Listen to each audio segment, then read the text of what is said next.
Chegou o momento de fazermos uma grande transformação no modelo educacional brasileiro, de olho nas profissões do futuro. É o que alerta a personagem deste episódio da série Mentes Transformadoras, Mônica Tim, CEO da plataforma de leitura Elefante Letrado. A educação, ela sempre deu sustentação para todos os movimentos da sociedade, né?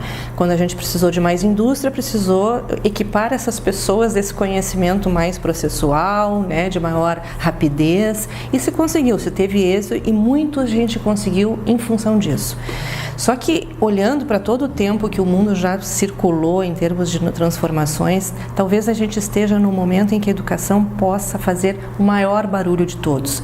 Ou, se não houver barulho na educação, estaremos todos muito mal. Nós estamos agora em fase de concorrer com robôs, com inteligência artificial, com automação em larguíssima escala, perdendo empregos, perdendo postos de trabalho e outros tantos surgindo que a gente nem sequer sabe quais vão ser, né? E o que a gente vai precisar para habilitar esses seres humanos a viver com essa velocidade da transformação? Educação, educação, educação. E não adianta dizer educação para a cidadania quando a gente não consegue ter compromisso com a aprendizagem, né? Ser cidadão é ser leitor. Se eu não consigo fazer com que o meu aluno se transforme num leitor, dificilmente ele vai ser um transformador da sociedade. E parece que a gente está precisando resgatar alguns valores, né, para conseguir realmente avançar. Esse compromisso com a aprendizagem, de ver se as minhas promessas de valor de fato estão acontecendo na minha escola, com os meus filhos, isso parece que é o pulo do gato. E se a gente não fizer uma mudança radical na forma como a gente entende a educação, esses espaços de conhecimento, de aprendizagem, vai ser difícil que, pelo menos, o nosso país alavanque algum movimento sustentável em termos de tecnologia ou inovação. A gente transforma, a gente faz movimentos no mundo quando a gente entende as linguagens do mundo. E hoje a gente pode dizer que as clássicas linguagem verbal e lógico-matemática, né, são aquelas que a gente já acostumou a conviver, mas que trabalha muito pouco ou menos do que devia com elas, com menos ciência, com menos ênfase, com menos didática, né? Mas a parte disso, vem surgindo uma que está se equiparando à linguagem verbal e à linguagem lógico-matemática, que é a linguagem computacional. Nós vamos ter que inserir esses processos de pensamento, essas estruturas mais complexas de raciocínio na vida das pessoas, para elas conseguirem lidar com tudo isso. Mas se a gente não conseguir, volto a enfatizar, com a base, pessoas que compreendam o que leem, pessoas que operem com a lógica matemática, com os signos, né, numéricos, com uma certa desenvoltura, elas não vão conseguir operar transformações, né? Então, seria necessário, não é a tecnologia em bits e bytes, não é disso que estamos falando, é uma forma de raciocínio, é uma forma de trabalhar com categorias de análise, e isso a gente tem que trabalhar desde pequenininho na sala de aula, com projetos mais interdisciplinares, né, com um movimento mais de protagonismo, com coisas mais ativas, menos passivas, mesmo de contar a história do mundo simplesmente, mas questionar essa história do mundo, provocar coisas, problemas para resolver e dar ferramentas para essas pessoas realmente efetivarem essas mudanças, né? A gente ainda não está conseguindo fazer isso, né? Ainda está muito centrado na figura do professor, as aulas ainda são monolíticas, em lotes iguais para todas, mesmas expectativas de aprendizagem para todos, mesmo que as pessoas sejam diferentes e aprendam de formas e ritmos diferentes. Então, o pulo do gato vai ser feito quando os professores, a gestão escolar, né, conseguir modular a sua intervenção para que aquelas crianças efetivamente aprendam, os jovens efetivamente aprendam, e isso seja visível. Que indicadores a gente vai tomar para ver se a minha promessa de formar pessoas compassivas, ou formar pessoas responsáveis, ou formar pessoas criativas e inventivas, quais são as evidências de que eu estou realmente chegando lá? De que o meu currículo está mobilizando esse tipo de habilidade e competência? Se a gente conseguir pensar a educação, seja em casa, seja na escola, como algo para habilitar pessoas a resolver problemas, todo o resto vem na sequência. Fazer perguntas reais, perguntas mobilizadoras e que façam com que as crianças instiguem a vontade de descobrir soluções, me parece ser uma das chaves que a gente poderia utilizar mais. A gente abre mão de problematizar a realidade. A gente está vendo que com a evolução da pesquisa e da ciência, as soluções que eu tinha 5 anos atrás já não respondem mais aos problemas de hoje. Não adianta eu dar mero repertório. Eu tenho que dar estruturas de pensamento para eu saber onde é que eu encontro a informação relevante, como é que eu fundo essas informações relevantes em nome de um conhecimento novo, como é que eu provoco, como é que eu leio as necessidades da vida, como é que eu ofereço alternativas de solução. Então, resolução de problemas poderia ser a mola mestra nas escolas e, no caso das famílias, também a gente ainda protege muito as crianças. A gente parece que acolchoa a vida para elas. Deixa que também se estranhem, que caiam, né? Que tenham que correr o risco de frustrar uma expectativa, de reconstruir alguma coisa, de perder, de ganhar. É isso que habilita as pessoas a viverem no mundo real. Então, não sei porquê, talvez assim, em nome de preservar a infância e a juventude, a gente fez uma cortina, uma redoma que não tem ajudado muito.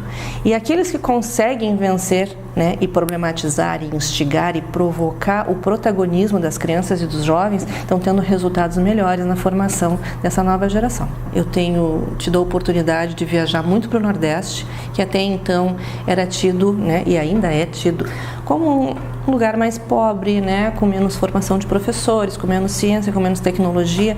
E o que eu estou vendo são formadas ilhas de excelência ou visões de mais envergadura em termos de educação e que não têm tido medo de ousar e de trabalhar educação baseada em evidências, né?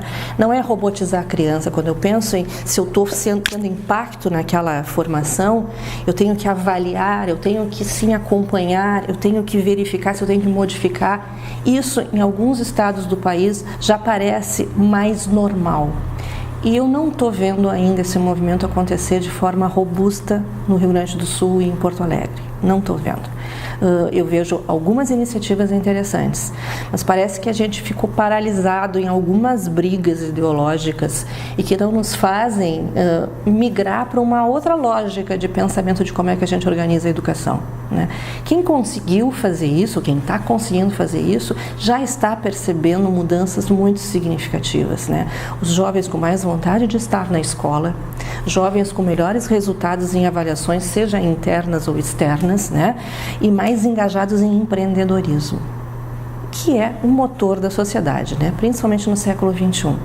Então, eu vejo que ainda temos muito a lutar em relação à formação dos professores, né, de ter mais orientação didática, né, não desprezando as questões teóricas, muito antes pelo contrário, mas o professor é um especialista em educação, especialista em organizar estratégias didáticas.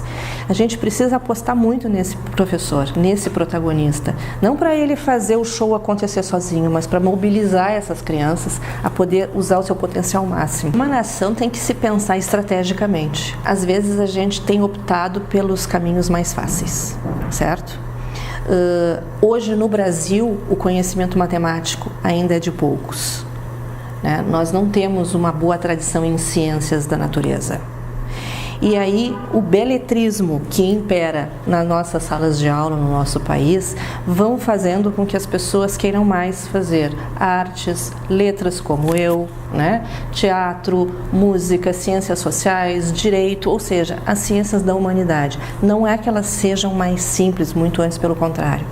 Mas o fato é que é mais complicado para o aluno brasileiro passar em vestibulares ou em Enems cujo peso seja maior nessas áreas, né? Ou que as suas opções recaiam em pesos maiores nessas áreas.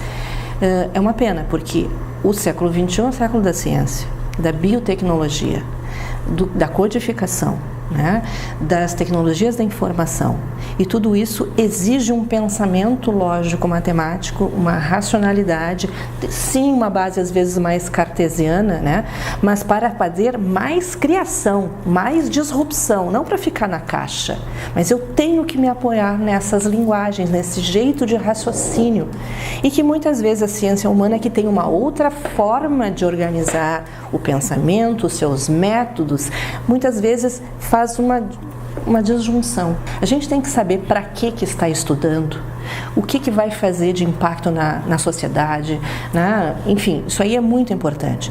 Mas o conhecimento técnico específico destas linguagens, destas ciências, ele faz com que o mundo vá para frente, sim. A gente precisa de mais pessoas vinculadas à ciência e à tecnologia para o nosso país poder competir minimamente, né, nesse espaço global.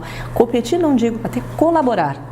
Porque se não for assim, seremos irrelevantes no cenário mundial. Irrelevantes. É o que aguarda para as pessoas que não tiverem uma cidadania feita à base de linguagens, feita à base de ciência, feita à base de possibilidade de resolver problemas, né? Aí qualquer máquina nos substitui muito facilmente. Nós temos que mobilizar um novo caldo de cultura no Brasil, né? A ciência parece que é coisa de ficção científica. A gente pode fazer ciência com muito pouco recurso. Não há necessidade de bits e bytes necessariamente para eu fazer ciência. Eu posso fazer ciência com objetos concretos, com a criança, fazendo observações da natureza, classificando seres. Eu posso fazer isso. Só que eu tenho que realmente dar sequência. Eu não posso parar onde a gente para no currículo brasileiro. A gente vai até a célula, né? Mas a gente não vai adiante. A gente não se pergunta, por exemplo, sobre a constituição do mundo digital, que é realidade. A gente tem que entender que o mundo digital, ele é real. Ele está nas nossas vidas. Então, provocar esta curiosidade, esta vontade de descobrir como é que as coisas são feitas, eu também me sentir uma pessoa produtora de conhecimento. Olha os jovens hoje nas melhores universidades ou mesmo nas escolas de ensino médio, estão fazendo aplicativos. Estão pensando soluções para a mobilidade urbana, estão pensando soluções até para despoluir as águas de oceanos. A necessidade de políticas públicas, de incentivar mais pessoas que comprem o exercício da docência nas áreas da ciência, na área da matemática. Nós temos uma grande carência no Brasil. E eu acho que a gente tem que começar a fazer intencionalmente essas provocações. Para a gente fazer um movimento de inovação, a sociedade toda tem que dar as mãos. Certo? Então, nós temos que gerar um ecossistema de inovação. Um ecossistema que pense como é que a gente valoriza as boas ideias, como é que a gente organiza uma proteção para que as pessoas, quando errarem, não desistam, né? Elas insistam, porque a gente só erra quando faz e a gente tem que aprender com os erros. Como é que a gente desburocratiza as leis de abertura de novas empresas? Como é que a gente valoriza a autoria? Como é que a gente valoriza esse protagonismo como sociedade, né? Bom, no momento que tu fazes esse ecossistema de valorização das boas ideias, de formação de boas cabeças, de acompanhamento desses movimentos disruptivos, tu começa também a trazer esse modelo mental para as residências e para as escolas. Então, o que me angustia, assim, está na hora de a gente ter uma visão, seja de cidade, seja de estado, seja de país. Nós estamos carentes dessa visão. Não faltam pessoas que queiram colaborar. E eu acredito firmemente, eu sou uma entusiasta, uma otimista, que quando pessoas do bem se encontram em nome de um propósito valoroso, elas abrem mão das suas diferenças, sim. Elas abrem mão até de algumas vantagens que elas poderiam ter em nome de um bem comum. Acho que sim. Então, isso me angustia, mas eu estou com a expectativa de que a gente vai conseguir. Tem um grupo forte que está querendo fazer mudança, né? Agora, a gente tem que também parar com os nossos ranços, aprender a desaprender. Ah, eu sempre fiz assim, eu sempre pensei assim. Pessoal, a internet chegou, celular já está em smartphone, né? Não tem mais telégrafo praticamente. A vida muda, vamos nos ressignificar. Especialmente num período em que a gente não vai morrer mais com 40 anos, como um tempo atrás, nem com 60, nem com 70. Os jovens atualmente possivelmente passem dos 100 anos. Tem muita vida útil. Útil mesmo se a gente conseguir dar as mãos e ter uma visão coletiva. Essas foram as ideias de Mônica Tim. Acompanhem os episódios da série Mentes Transformadoras em todos os canais do Jornal do Comércio. Até o próximo episódio.